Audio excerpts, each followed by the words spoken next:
Hello everyone, on this video I'm going to be talking about what you should be doing after getting to level 45. It's based on the things that I learned on the last week of playing the game. So the first thing is, if you just finished the main quest, you should be around level 45 and you should be with around 900 to 1000 gear score if you skip mostly everything. So the thing that I recommend doing the most would be starting to get all the feathers that are around the map. That's because with the feathers you can put them in the monolith here and it's going to level up, and you're going to get not only status but you also get skill points that are permanent for your character, upgrades for your amulet, and some other rewards.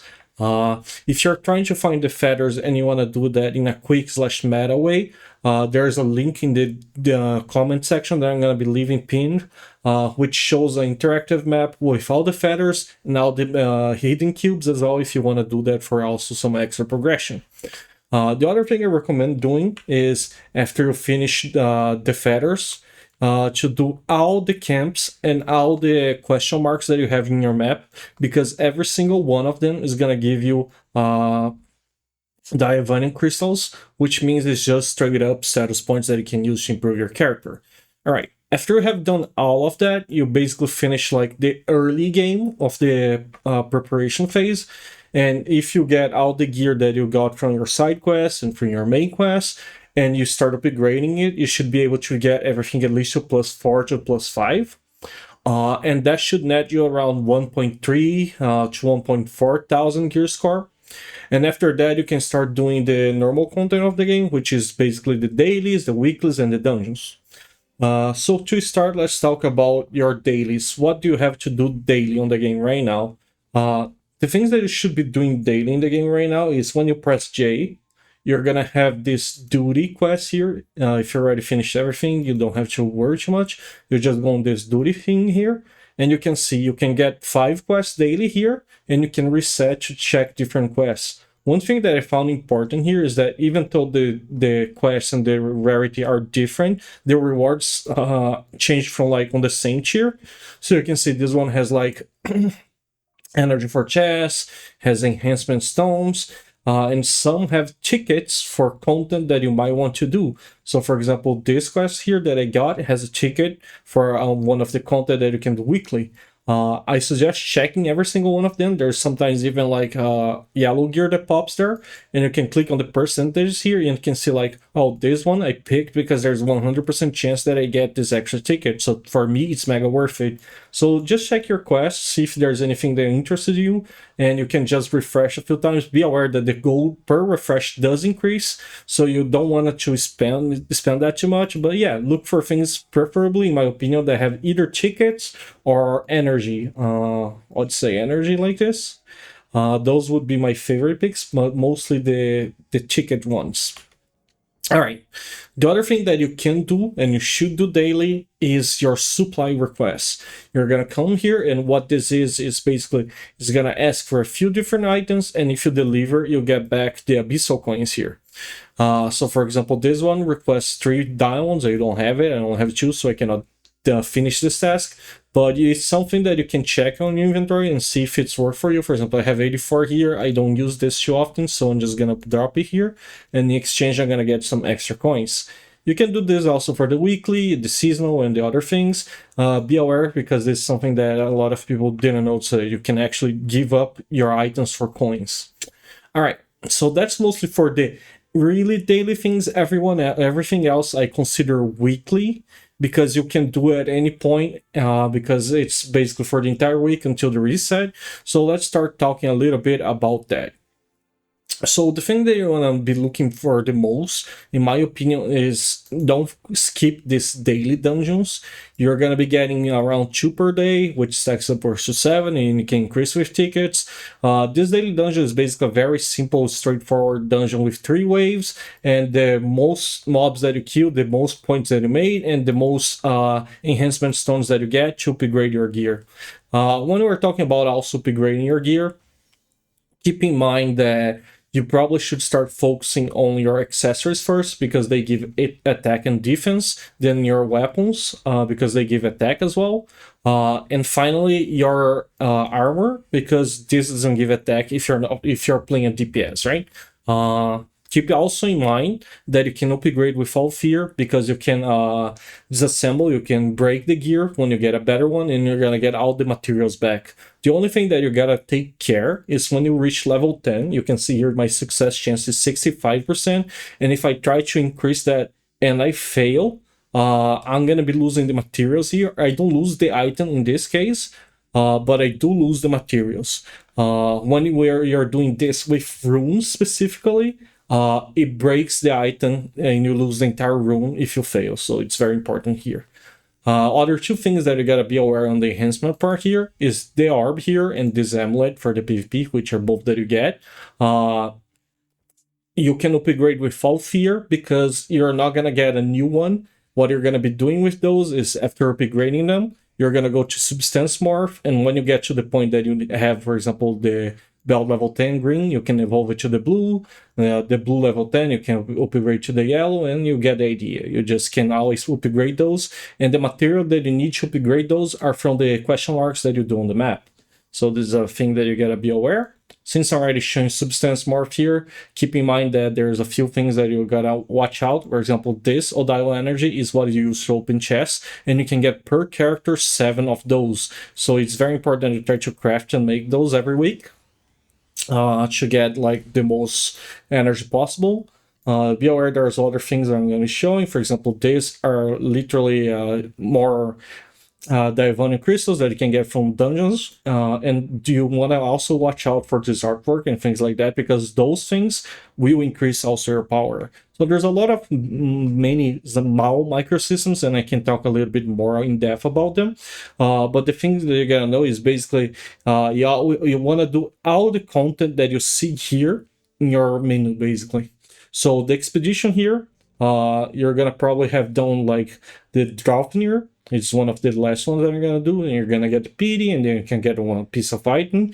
If you're having problems, like if you're having difficulty in doing conquest, you should still like do this one because it's much easier. But if you're already reaching the 1.4 to 1.5 to 1.6 thousand gear score, I recommend starting doing the Crow Cave conquest, because it's gonna have the chance of giving you the orange gear, the right tier of gear.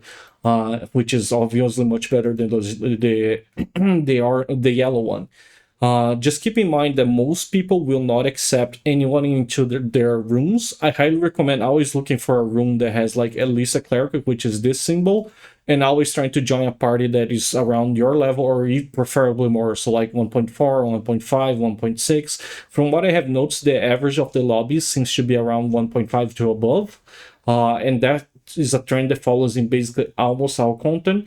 Usually they're gonna always be asking around 500 gear score more than the content requests. But yeah, be aware that the RNG is pretty heavy. I have done around 20 of these dungeons, and as you can see, I didn't get very lucky at all. I didn't get a single piece of yellow gear from it. This one came from the PD box from doing 14 runs of the dungeon, so it can be pretty rough. You might want to buy, if you have the premium on the market, some unique gear just to boost your score. But personally, one thing that I'll say is your score doesn't tell your entire history, because while you can boost your gear score by doing a lot of things, like just leveling, getting better tiers, rerolling the substatus, adding like the TO/God something, right? The thing that matters the most, one second, the thing that matters the most here is gonna be your substat lines here. So for example, something, let's say this ring that has attack, crate, and things like that will be much better than if I get, for example, something like this that has like evasion, MP, natural MP regeneration. Like this is not really ideal.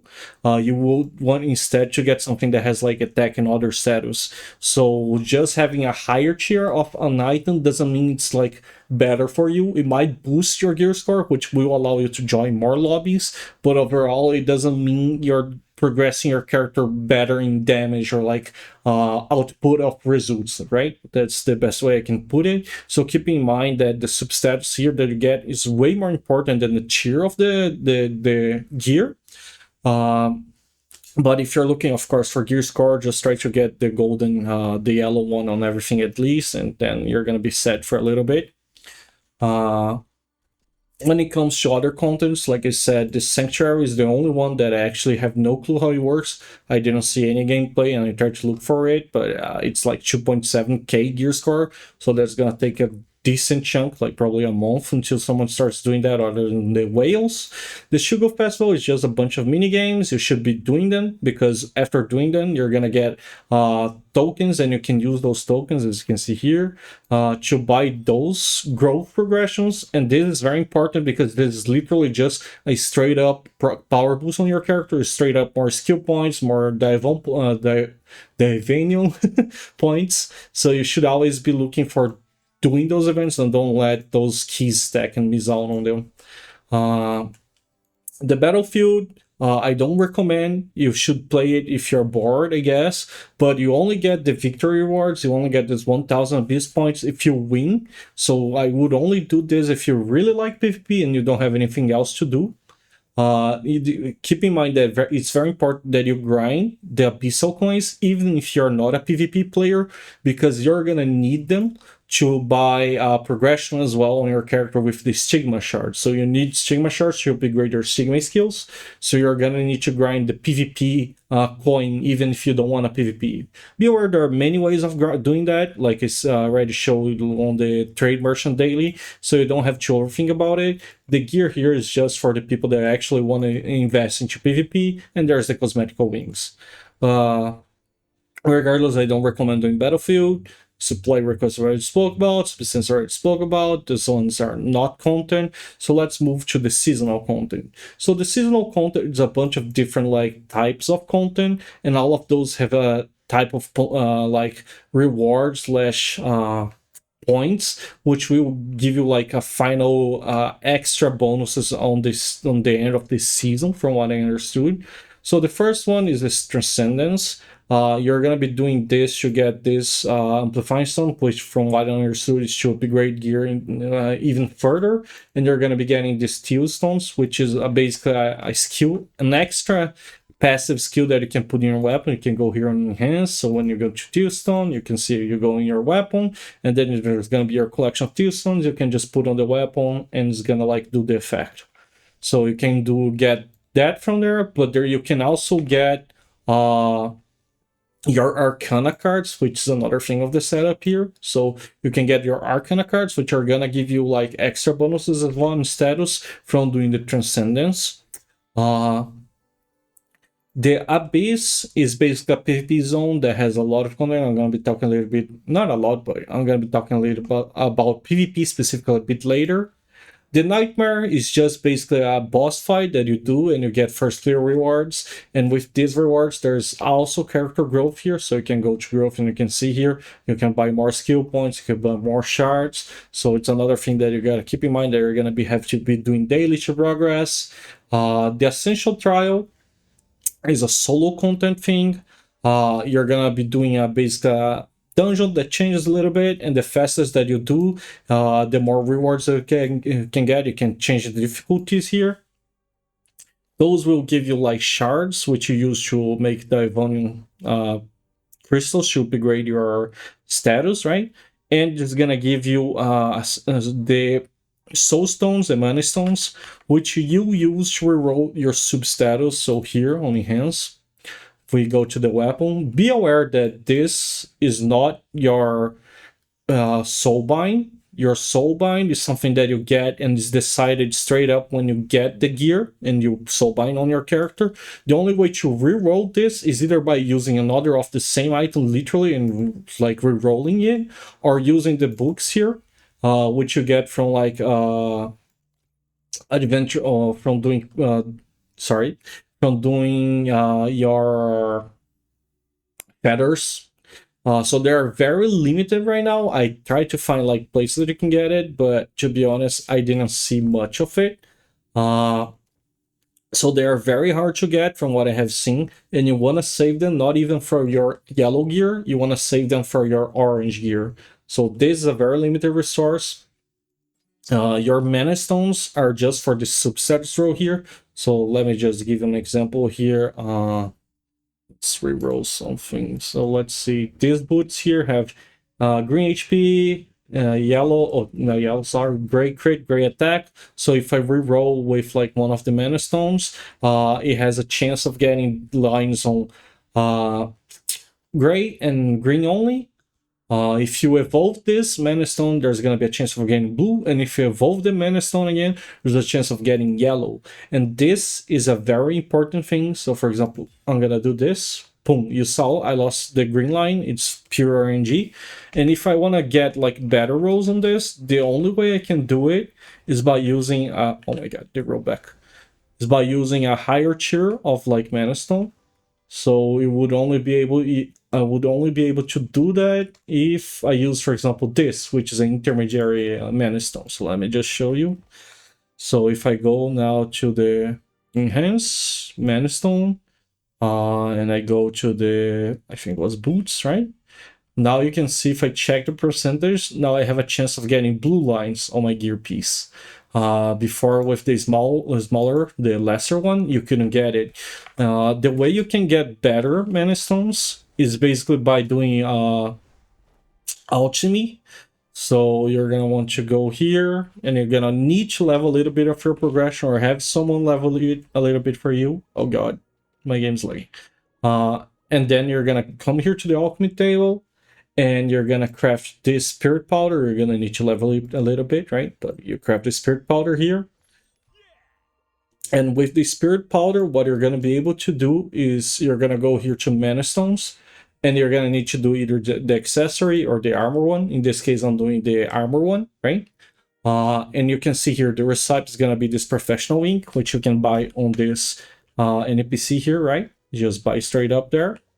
And then you're gonna want to click here, you're gonna use 5 lesser stones, which is fine. The ink and the spiritual powder that you got, you can get this by literally farming almost any mob in the game, so you probably should have a decent amount of spirit powder. And then what you need to do, you're gonna roll for this, right? And there's the higher chance of getting the intermediate one, but there's 20% chance when you craft to have a combo craft that is gonna give you a superior mana stone. So from what I have seen, this is one of the best / only ways of getting the superior mana stone. So I'm just gonna shoot the roll here. But for example, I'm gonna click to craft this. I gotta succeed on this. And after succeeding on this, I have 1/5, like 20% chance of getting another craft recipe. I didn't get it. And then I gotta succeed on that one as well. And that's how I'm gonna get the superior mana stone. And you wanna keep trying to get that, because this is the only way you're gonna get legendary lines on your items. So for example, if you wanna get on your, let's say I think my weapon has it. If you want to get this golden line with whatever stats you might want to be looking for, the only way to get it is superior mana stone. So you want to save those and try to keep doing this. So you're gonna keep grinding your dust, keep grinding your gear, to just craft those mana stones to increase your substats line. Keep in mind that this is very, very RNG dependent, so don't sweat too much about it. The gear that you have probably right now, even if it's like gold, there's a very, very high chance you're gonna be swapping it. So I would just play around for now with the intermediate mana stone, and if you want to save your superior mana stones when you have a gear set that you know you're gonna be using either for a long time or by end game. The next thing I would say is the raids here. The raids are very similar to everything else. It's just honestly a basic co-op dungeon you should always do. It's gonna give you some of these shards. It's gonna give you some of these other shards that you can craft, and some other enhancement stone. That's honestly mostly about it when it comes to the PvE part of the game. The other thing that I recommend, if you're struggling, you can stop a little bit and go to regions, for example, that have this icon here, which shows like the information of the mobs that you can kill to farm. And you can just go to a place like this and keep killing mobs over and over again to get like a chance of getting this loot. I already got 3 drops from mobs that are yellow, and since I'm free to play, I don't have access to the market. That's the only way I have to actually grind those drops outside of dungeons is simply killing mobs over and over again. It's quite tiresome, but it is what it is. All right, so now let's talk a little bit about PvP. What are your PvP options? I already talked about the battlefield, right? I don't recommend, even though you can get 1k if you win. Sometimes the battlegrounds can take up to 10 to 15 minutes, and if you lose, you don't get anything. So I think it's pretty frustrating to play that mode. The other mode that you can play is the arena, and every time you win, you get 100 tokens. I also don't think it's worth it. Unless you really enjoy the type of like PvP small scale. I don't think it's really good, like usually in MMOs, but if you enjoy it, feel free to play it. And the method that you're gonna be using the most to get like coins is gonna be just by going to the Abyss. Because when you go to the Abyss, there are a few things that you can do there. So let's say we're gonna be going to the Abyss here.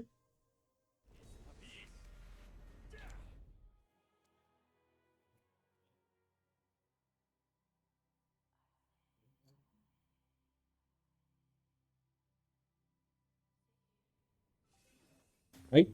And on the Abyss to progress, there's a few things that you can do. Like I already said, you can do the supply request to get some abyssal coins, but the other thing that you can do is go to this NPC here on the left, and he's gonna sell you daily slash weekly actually scrolls that you can buy and you can activate, and it's gonna give you quests, and those quests are always done in the Abyss, and they give you Abyss coins if you complete them. It can be a bit annoying because the Abyss is a PvP zone from the both factions, your Ilius versus the evil ones. uh, I don't recommend doing the blue and the yellow quest unless you are like more advanced in the game or have a proper party to help you, because it can be pretty frustrating to try to do them and like keep dying over and over and over because you keep getting ganked by the other faction. The first one and the second scroll is actually very easy to do, so I would recommend sticking for those. But if you have the money, I recommend buying everything, of course, and stacking up. These are basically weekly contracts that you can save. The other thing that you can do and you should do is go here and you can get feathers, so just flying away like in the Abyss, similar to the normal map. You can just fly around and find feathers, and those feathers you can put here to get extra bonuses and like PvP points and things like that. The other thing you can do in the Abyss is simply farm mobs. I noticed like if you just kill mobs, you get Abyss points. And what I recommend doing is either trying to stick to a place closer to you. For example, this is our base, right? So it's hard for the other side to get here. What you can do is just get here and farm here. So like down here, it's like literally right next to the base. The mobs here are pretty easy. They're pretty weak, so you can just come here and farm if you want to just farm and use your Abyss points, right? Your Abyss time to farm. Oh my god, my game is chugging way too much because I'm recording. But yeah, you can just farm here.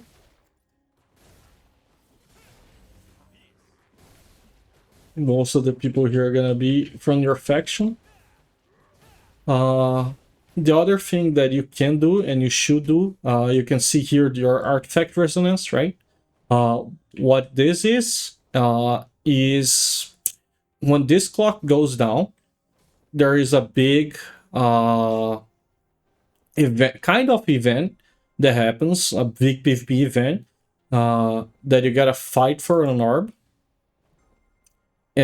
from both factions, and the side that wins the orb, that kills the orb, gets this portal here, and this little portal here is this artifacts here. Depending on your faction, the blue is for the good one, the purple is for the evil faction.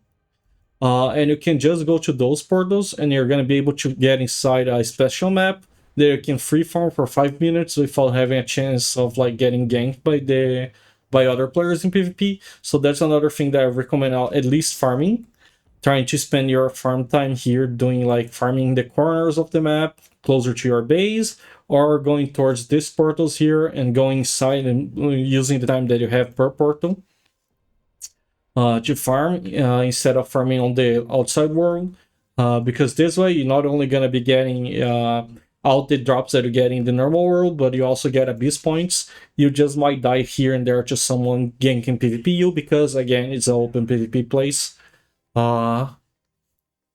When it comes to progressing the character, that's mostly it that comes to my mind. When you gotta be doing all those contents because all of them give you growth rewards. That means it's gonna be increasing your character skills, status, overall that all is gonna increase your gear score. The only thing that I'm gonna mention as well is this Pantheon thing. This Pantheon thing is basically another type of gear slots that you can use, and you can put things there that is going to increase your status. So this is a very important thing that, well, as long as you're doing content, you're going to be getting like some artworks like this, and you can just place them and you're going to be getting extra status. So you can see this one gives this freedom and death, this one gives wisdom and destiny, and you can check what those status are when you go here on the ask bar and you go to stats. You can just click here and check, oh, it's giving me this, for example, this is accuracy, this is cooldown, things like that. So this is one thing that you're gonna want to keep in mind and keep an eye on. And the other thing is pets. Pets actually give you status. So when you're killing mobs, you get their souls, and the souls unlock a pet mount, which is really amazing to be honest. And there's levels to it. So the more that you kill, the more that is going to increase the level, and that's going to start giving you some extra status. So you can see here, if you kill everything, you're going to get crit hit, might, intelligence. If you go here, kill everything, you'll get accuracy, dex, intelligence. So it's really important to actually farm those mobs. So if you have done all your daily / weekly content, if you already used all your abyss time, you can also farm random mobs in the open world, not only for drops and like the free currency, but also for like their souls for actually straight up permanent status.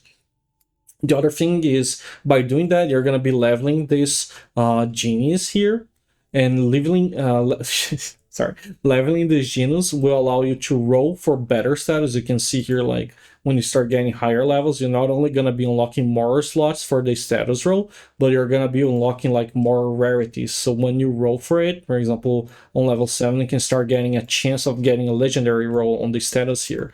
And the cool thing in this, in my opinion, is that it's way more friendly. Of course, it's still a gacha, but you can lock status that you like. So for example, I want to keep this critical hit resist, I can just leave it there, and when I reroll, this status is not going to change. So that's very nice. Let me see. Finally, yeah, there's one last thing actually that I would like to mention is rifts. So I already talked about everything that the game mostly have except for the for the sanctuary part, because I didn't see anything about it. But there's rifts. Rifts spawn every 4 hours, and the rifts are basically a portal that's gonna send you to the other side. So there's one side, there's for example here Ilios, the good guys, right? And there's the other side, which I don't remember the name, but it's the bad guys. And by using a rift, you can go to their map. And why would you want to go to their map? As you can see here on the right, there's side quests that you need to complete there, and it's going to give you some basic rewards. But the most important thing, there are dungeons in the other maps. So let's see, can I see here? So all the dungeons that are completing here, for example, exist on the other map, and that's really fun. So let's see if I can look to it. Yeah. So I went there a few times. I didn't get to explore much there because I didn't honestly camp the portals. I was just trying to learn the game and explore. But you can see I went to the other side here, and I found a few of their dungeons, and I already did a few of them. And you can get like crystals from their side, and you can get like the other things that the other materials.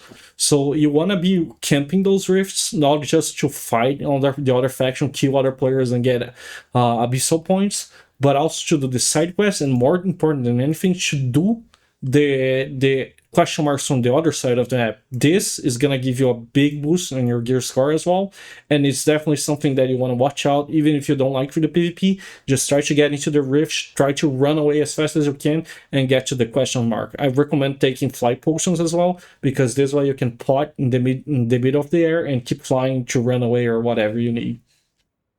I think that's mostly it when it comes to like content and what I learned about the game. I know it's quite a bit.